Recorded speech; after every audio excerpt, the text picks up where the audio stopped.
기후변화의 독성학. 1970년 내가 소아과 인턴을 했었던 브롱크스 시립병원의 소아과 응급실은 매일 아동들로 북적였다. 대부분은 천식으로 병원을 찾는 아동들이었다. 어떤 면에서는 천식 환자는 가장 쉬운 환자였다. 그 아동들은 대부분 정해진 치료에 익숙하고 진단과 치료에 저항하지 않았기 때문이다. 아동들은 숨을 쉬기 위해서 애를 쓰고 있었지만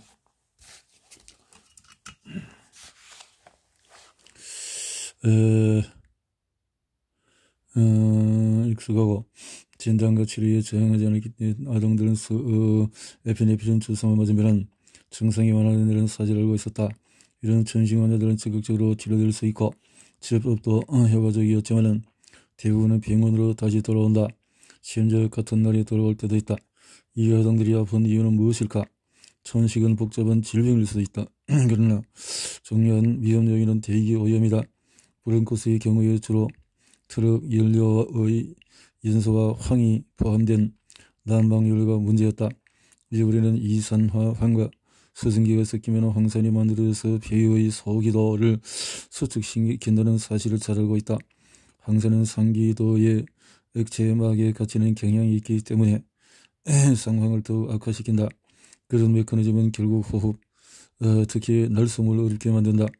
뉴욕 대학교의 메리 앤드는 1952년에 마스크를 통해서 남성들을 다양한 농도의 황산에 노출시키는 실험으로 이를 최초로 밝혔다.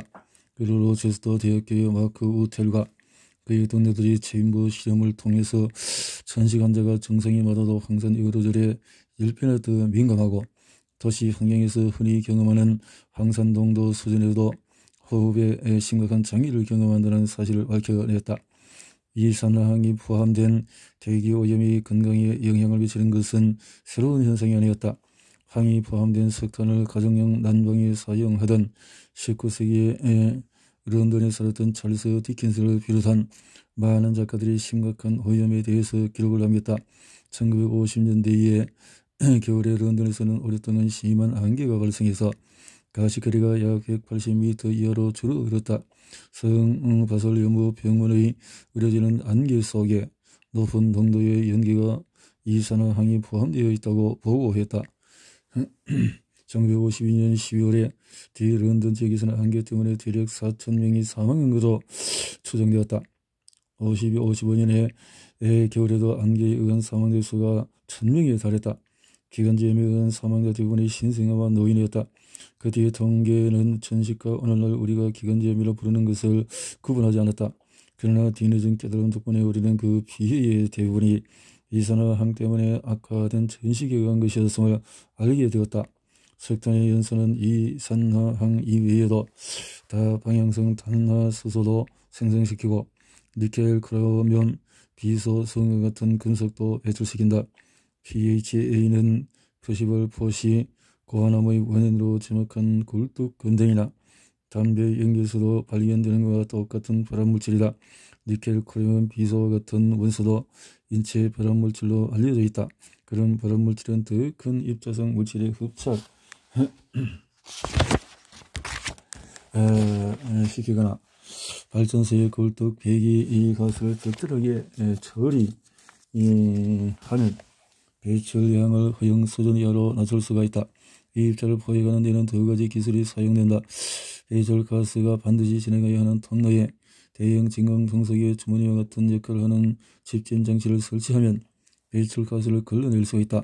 정전기의 집진 장치에서는 가스가 전극 사이를 지나가면서 입자가 음전하를 유발시킨다. 그러면 입자는 양전하를 가진 집진기에 달라붙는다. 이 기술은 굴뚝 속의 높은 온도에서 기체 상태로 존재하는 수은에는 잘 작동하지 않는다. 그래서 석탄 연소에 의한 오염 관리에서 수은을 제거하는 것은 값비싼 추가 관리가 필요한 도전적인 과제이다. 수은이 신경계와 신장에 미치는 영향 때문에 석탄을 사용하는 공장의 공정보건 사업에서는 수은 배출을 줄이는 일이 중요한 과제가 되었다. 대기 중으로 배출된 수은은 민물에서 메틸 수은으로 변환될 수 있고 독성이 훨씬 더 강한 메틸 수은은 의료 섭취를 통해서 사람에게 영향을 미칠 수 있다. 태아와 아동의 신경에는 다이메틸수의 독성이 가장 취약하다. 고민해야 할 문제는 석탄 연소에 의한 대기 오염뿐만 아니라 석탄 채굴의 유해성도 수백 년간 알려져 왔다. 청기름기를 개발한 프랑스의 의사 르네 라이네크는 석탄 먼지의 흡입이 치명적인 질병을 일으킨다는 사실을 발견했다. 그는 이 질병을 흑색증이라고 불렀고 현재는 흑폐증이라고 부른다. 석탄 광고 중에서 1990에서 23년간 흑폐증에 의한 사망자는 전 세계적으로 연간 2만 5천 명에서 3만 명에 달하는 것으로 추정이 된다. 에너지 생산이 기후 변화에 미치는 영향을 분석하는 일은 어쩔 수 없이 정체적이고 긍정적인 변화는 매우 느리게 나타난다. 미래 예측의 추상적인 성격 때문에 과학적인 증거만으로는 사회적인 변화를 이끌어내기가 어렵다. 독성학자들은 기후 변화에 기여하는 화석연료의 생성과 연소가 소아과, 응급실의 천식처럼 개인 수준에서도 심각하고 즉각적인 악영향을 미칠 수 있음을 알고 있다. 독성학은 대기 오염에 의해서 발생하는 기후 변화와 전식이 겉으로는 아무 관계가 없는 것처럼 보이지만 사실은 하나의 직접적인 원인을 공유한다는 핵심적인 통찰을 제공한다. 화석연료의 영향을 멀리 떨어진 곳에서 일어나는 극지방 빙하의 감소나 해안도시의 점진적인 침하로 개념화하기는 어려울 수가 있다. 기후변화는 기본적으로 대략 다음과 같이 일어난다. 화석연료의 연소는 전식을 일으키는 이산화황 이외에도 여러가지 화학물질을 만들어낸다. 가장 많이 만들어지는 것은 대기 중에 누적되는 이산화탄소이다. 대기를 통과하는 햇빛은 열을 발생시키는데 보통 그 열의 일부가 지구의 표면을 뜨겁게 만들고 나머지는 대기를 통해서 다시 방출된다. 그런데 화석연료 연소에서 발생되어 대기에 누적되는 이산화탄소는 지구에서 외부로 방출되는 열의 일부를 차단한다. 이 과정을 온실효과라고 부른다. 지구온난화는 대부분 온실효과에 의해서 일어난다. 온실효과에 의한 온도 상승의 결과는 심각한 국제적인 관심사이다. 콜롬비아 공동보건대학의 기후보건학과에 따르면 기후변화는 대기, 지역 생태계, 사회구조, 인간 노출과 행동에서의 전 지구적인 변화를 포함하는 복잡한 메커니즘을 통해서 건강에 영향을 미친다.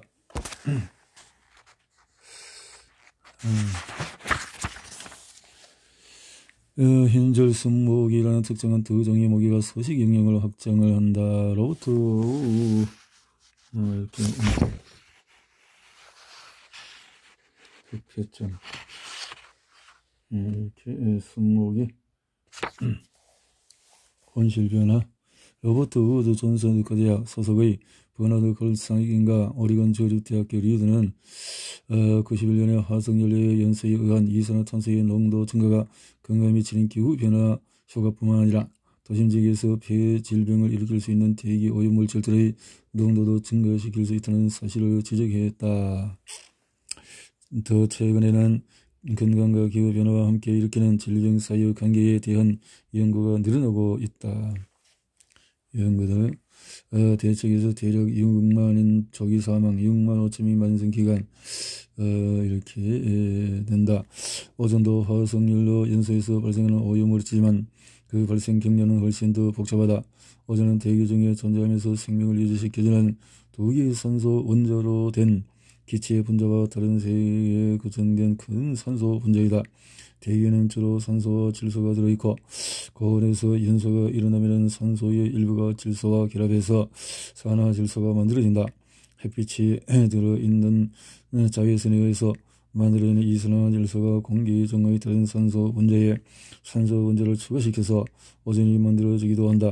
희활성 유기물이라고 부르는 연료의 연소에서 배출되는 다른 생성물도 비슷한 과정을 통해서 오존의 생성을 증가시킨다.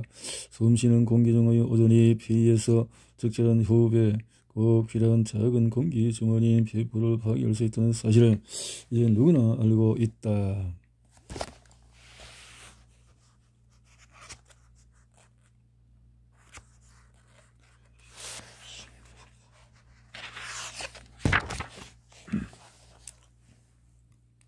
내가 1950년대 어린 시절을 보냈던 로스앤젤레스에서 소음을 깊이 들이쉬기만 해도 공기 중에 폐를 아프게 만드는 것이 들어있다는 사실을 곧바로 알 수 있었다.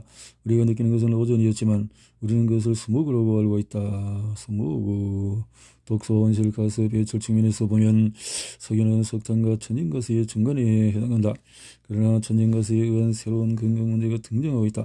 뉴욕타임스는 수압화세법으로 천연가스를 생산하는 과정에서 발생하는 대기 오염이 수압화세법은 원유와 천연가스 업계가 유정의 생산량을 늘리기 위해 사용하는 공정이다. 수압화세법이나 천연 마테인 방출이라는 심각한 문제, 마테인도처럼 수압화세법으로 이런 것이 있다. 대부분의 인체에 건강한 물질 29종 화학물질이 있다. 주요 대기 오염물질은 국가 대기질 기준에 의해서 관리가 된다. 대기정의 입자성 물질은 호흡기 질병의 가장 중요한 원인이고 미세먼지는 특유 경잉어와 같은 화석연료의 연소에서 많이 만들어진다. 불이익 여성병원과 연구자들은 미국 전역의 36개 도시에서 환자를 조사해서 입자성 물질과 오존의 단기적인 변화가 특히 더운 계절에 폐기전과 폐렴에 의한 입원과 관련이 있다는 사실을 발견했다. 이렇게 해서 카터 행정부는 에너지 위기에 대한 대응으로 미국의 에너지 수요를 충당할 수 있는 실용적인 방법이라고 생각했다. 청정석탄 기술을 개발했다. 의회는 1990년대 청정대기법을 개정해서 환경보호청에 소원과 비소, 카드뮴을 포함한 189종의 독소를 규제하는 권한을 부여했다. 이제 또 다른 에너지 생산 기술인 원자력을 살펴보자. 원자력은 세력, 태양광, 풍력과 함께 온난화에 기여하지 않는다는 특징이 있다. 원자력은 미국에서 가장 큰 규모의 저탄소 전력 생산 수단이고 세계적으로는 세력에 이어서 두 번째로 많은 발전량을 차지한다. 원자력에 대한 주요한 우려는 사고에 의한 인한 방사선이다. 방사선. 관련 연구에 따르면 체르노빌 사고는 2000년까지 유럽에서 대략 1000명과 갑상선암 4000명에 따른 암을 일으켰다.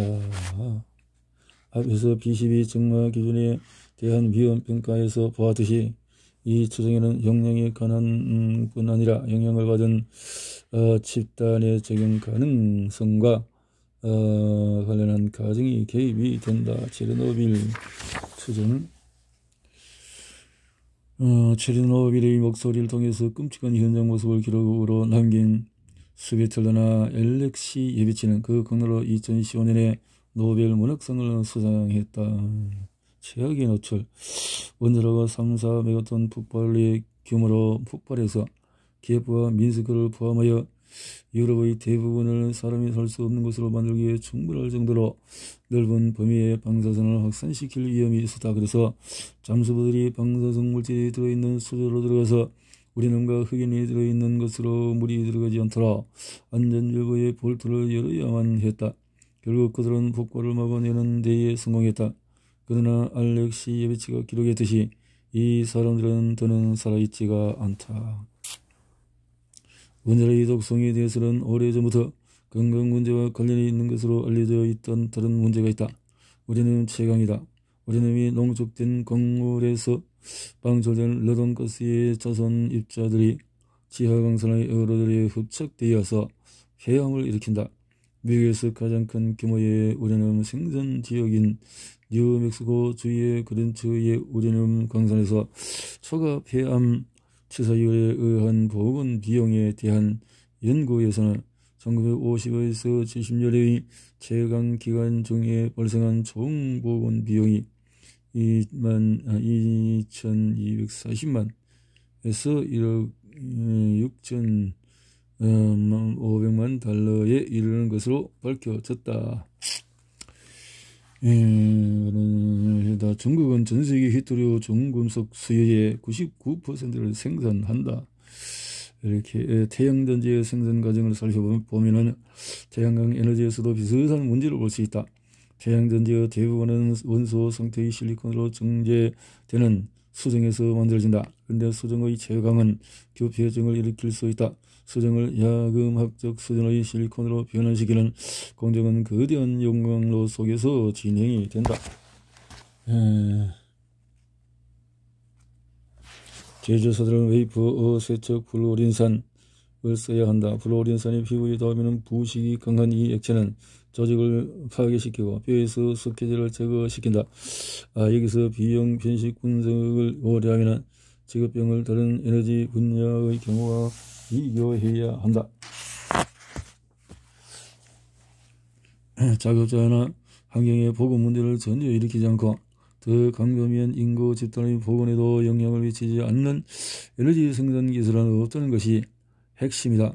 독성학자의 역할은 모든 에너지 생산 방법을 분석해서 정부와 대중이 합리적인 선택을 할 수 있도록 돕는 것이다. 나의 발견에 따르면 풍력과 태양광 같은 에너지원의 선택이 가스열보다 보건과 환경적인 편익이 있다.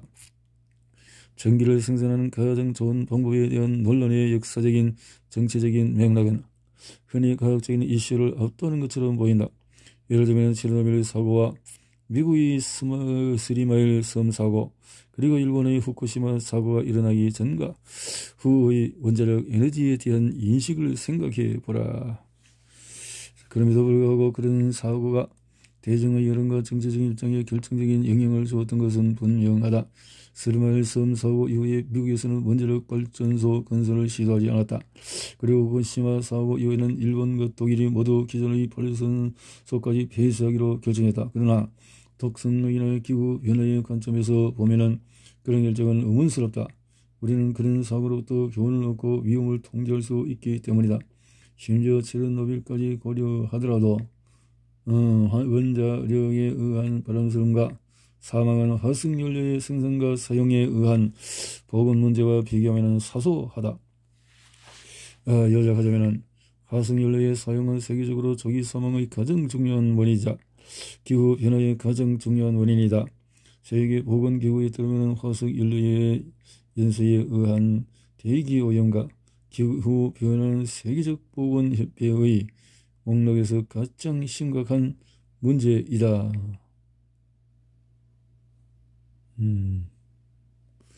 전 세계적으로 매년 25만 명의 사망을 초래하는 것으로 추정이 된다. 조기 사망이 700만 명과 비교하면 사소한 것이다. 심장폐에서 세계적으로 대기 오염은 폐암, 심장마비, 국소, 비뇨성 심장질환, 폐기종에 의한 사망자의 각각 퍼센트가 99, 24, 25, 43. 세계보건기구 사무총장은 2018년 대기오염이 새로운 담배라고 주장을 했다. 대기오염이